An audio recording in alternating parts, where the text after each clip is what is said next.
mantan ex-pimpinan BGN bersama saya Dian Silitonga.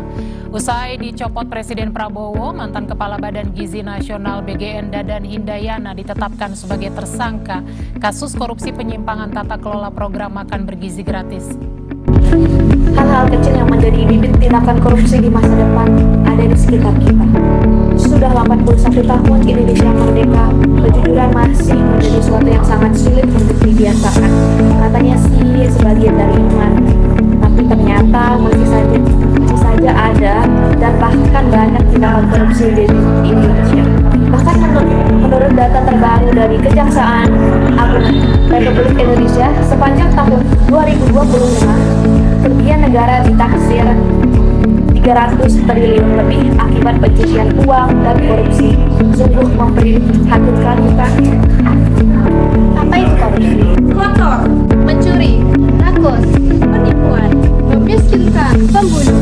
Korupsi adalah tindakan penyelewengan atau penyalahgunaan kekuasaan, wewenang, dan dana publik untuk keuntungan pribadi atau kelompok yang merugikan masyarakat luas.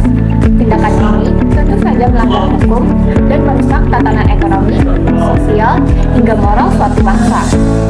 Dasar hukum penegakan korupsi. Berikut ini adalah landasan hukum utama dan pendukung yang berlaku terkait tindak pidana korupsi. Di antaranya, yang pertama ada Undang-Undang Pokok Tindakan Korupsi, Undang-Undang Nomor 21 Tahun 1999 yang diubah dengan Undang-Undang Nomor 20 Tahun 2001. Yang kedua ada Lembaga Anti Korupsi, Undang-Undang Nomor 30 Tahun 2002, KPK yang kemudian mengalami perubahan melalui Undang-Undang Nomor 19 Tahun 2019. Jenis-jenis tindak pidana korupsi.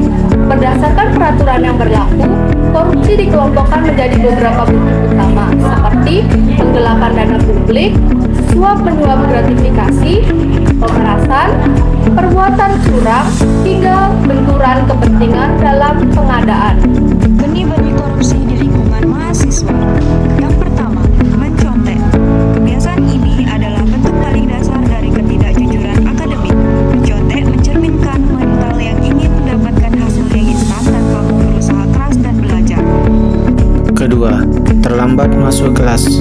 Memanipulasi kehadiran kelas untuk diri sendiri atau teman adalah bentuk pemalsuan data dan penipuan terhadap instansi maupun orang tua. Yang ketiga, terlambat masuk kelas.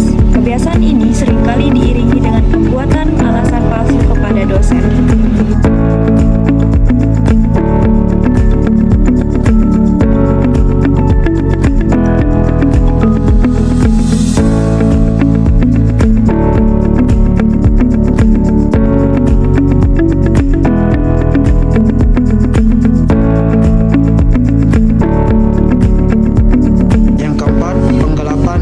Kelas, memanipulasi atau melebih-lebihkan nota dan kwitansi laporan pertanggungjawaban keuangan organisasi atau kelas adalah bibit korupsi yang melibatkan penyalahgunaan anggaran.